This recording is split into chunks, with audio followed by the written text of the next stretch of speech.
Hello friends, Ayodhya Srirama మందిరం యూపీలోని ఫజియాబాద్ జిల్లాలో సరియు నది ఒడ్డున గల అయోధ్య నగరంలో నిర్మించారు.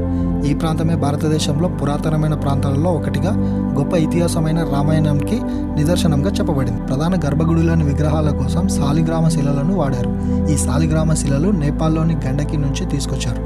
6 కోట్ల ఏళ్ల నాటివిగా చెప్పబడే ఈ శిలలు కేవలం నేపాల్లోని కాళీ గండక్ నది పరివాహక ప్రాంతాల్లోనే లభిస్తాయి. ప్రతి సంవత్సరం శ్రీరామ నవమి రోజున మధ్యాహ్నం 12 గంటలకు సూర్యుని కిరణాలు గర్భగుడిలోని శ్రీరాముని విగ్రహాన్ని తాకేలా డిజైన్ చేసి గుడిని మరియు శిఖరాన్ని అష్టభుజి ఆకారంలో నిర్మించారు.